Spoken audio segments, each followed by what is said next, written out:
much of a statement win can kind of get for you guys?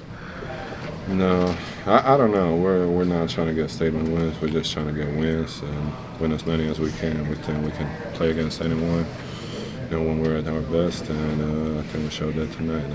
That's the best team in the league right there. Best record in the league, and we had a great second half. Came back. Play some good defense in the second half, and we showed we can play against everyone. Even on this team, you've become more of an offensive threat the last year or so. How much do you enjoy scoring? A lot. I think we all, we all started playing basketball because of offense. Everyone want to be a scorer. Everyone want to score. But once you get to the league, there's so much you can do. There's, you got to find your role. And in the beginning, my role was different. But last year or so, they needed me more to score, and they went to me in the post, and I was ready. I always worked on my post game, and when my name was called, I was ready. So there's not 7 of 8 for you guys. 7 wins out of the last 8. Like, do you see the actual chemistry just building on the court? Everyone finding their rhythm, getting to where they kind of want to be. Can you see that building together? Yeah, I mean, we built it throughout the season. It's nothing new. We coming out of All-Star break, we had guys out. People were reacting like we were losing games, like we was not healthy. And we knew once we were fully healthy, we have a good team, and we're showing that. B. Shaw said after the game that Bogey's really given you guys a shot in the arm since he's been here because of his ability to help play make and all these other things. Yeah. What have you seen that he's giving you guys offensively? Whatever he's been doing his whole career. People in the NBA don't really watch basketball, so they think he's a shooter. Only that man's been playing, doing everything on the offensive end throughout his whole career for the national team in Europe, and now people can see he's more than a shooter.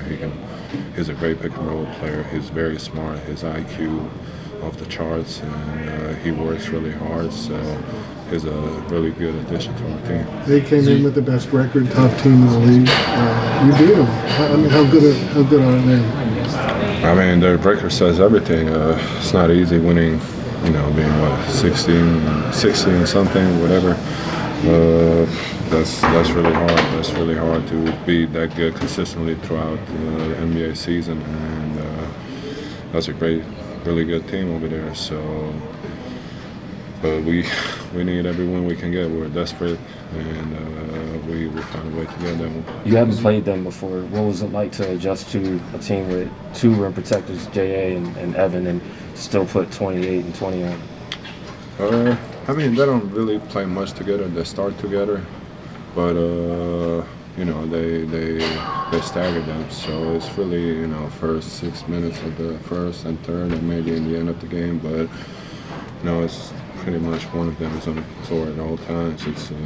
They're both really good defenders and really good players. So have to be really locked in and bring it to do this against them.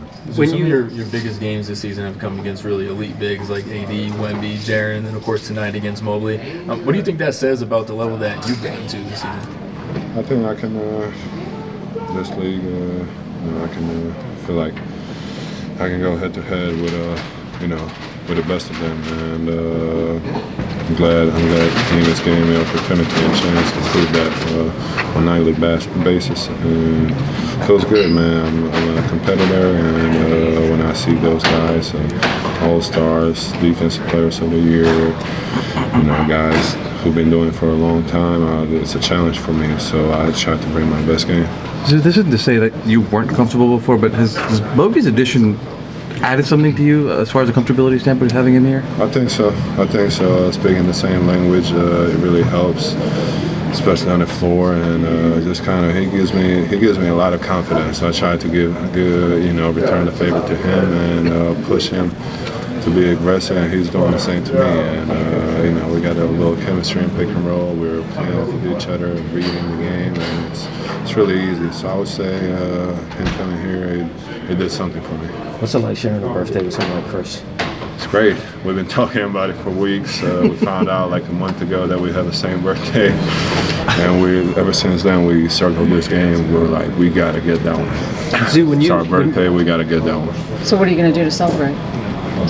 We got to win. That's the best way to it? celebrate it. Yeah, we're professionals over here.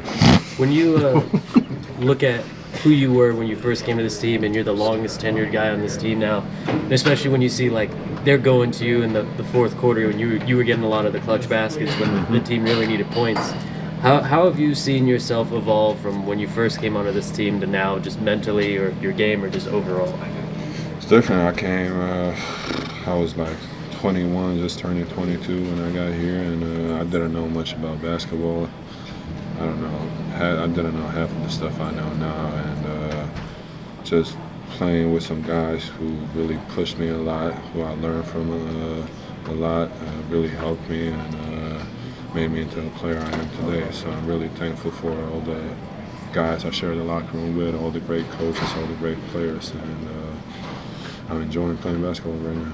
Are there guys who stand out in particular when you think of your Clippers tenure that have really helped you get to the point that you're at now? Pat Bev, Lou Will, those my two guys. You know, Lou was on the Lakers with me. I learned a lot from him there. Then with the Clippers, and then Pat Bev. He tested me a lot when I got here. He pushed me a lot, but I wouldn't want to have it any other way. I learned so much from him. Not just in basketball, off the court too. Those are my guys. I would say those two are the ones that I learned the most from. Did you get to see Terrence just tweet after the game? He said Pat Bev tried to tell y'all about Zoo. Nah, Terrence not is yet. hyping you up on Yeah, Twitter. he's hyping popping you up. off. Yeah. Yeah, that's one of He the said, guys. That's one of my MF guys. Zoo, mother effing Zoo, he said. That's T-Man. That's my brother. So always got love for T-Man. Thank you. Thank you. Thank you. Thank you, Zoo. Let's get ready for Hoop Jab.